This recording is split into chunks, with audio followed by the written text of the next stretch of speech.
burya ico ndabonye mw'isi nuko ibintu vyose bigoye gukwirikiza.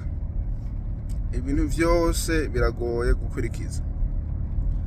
Mugane cyane ndagomba ndagusabe nyambura umuntu yizera iterambere ryawe, yizera ugukura kwawe kw'isi, wokwirikiza kano kantu aho tuno tujambo ngomba ndakubwira.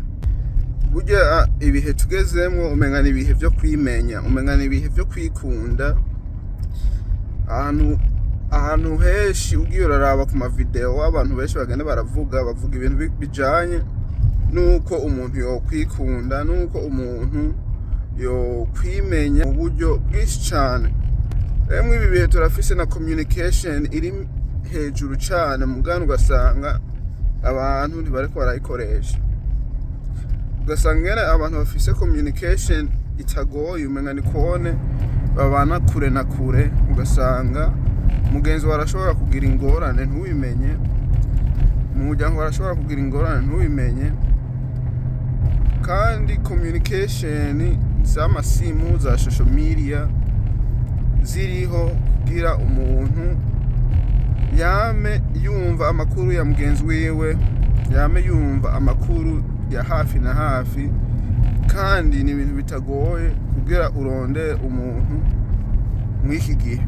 Urumva ntushobora kubura umuntu mugani mw'iki gihe. Rero naho dufise ubu buryo urumva ntitubukoresha.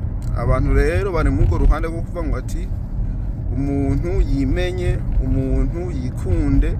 Ego ni vyiza kwikunda, mugani hariho usanga warengeje, ugasanga urikunze uribagiye ni kuramuca mugenzi wawe, kandi wanditse gusa utuntu uzeho utujambo tubiri twamushikira ubwo nyene.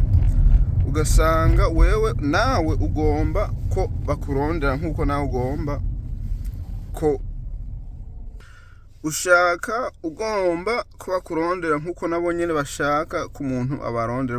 Ugasanga umuntu ari no mu bibazo vyinshi, mu ngorane nyinshi, mugaya ntuzobimenye kugira ushobora no kumufasha ngo kubera yimenya, ngo kubera yikunda. Urabona ngene abantu twubacwe kuba turi hamwe twese, kuguma tukundana, tubana hafi. Rero je ikintu gusa ndagomba mvuge ko twese twoshobora kugira ko ni kumenya ko dukwiye kwegerana cane cane mw'ibi bihe vy'ama distance ya menshi. Ni kumenya ko dukwiye kwegerana. Ufise umugenzi aciye akanya, nturindire ngo ati ngo mpaka we nakwishuye, aho mpaka we nakurondeye. Oya, ufise umwanya uramurondera, kuko hari uzosanga gukeneye nkuko nawe umukeneye. Si abagenzi gusa ivyo wokorera ko, ubwo n'abantu bari hafi yawe, abantu bafise value, bafise ikintu mu buzima bwawe.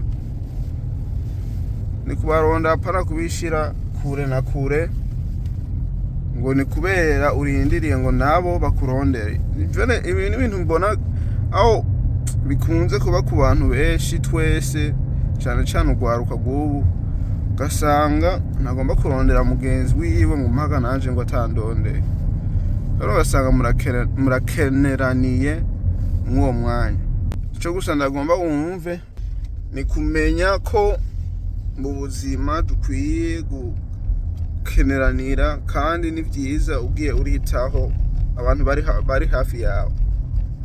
Ego ubikorereko, hama nanje tuzosubira kubonana niyo twabonana.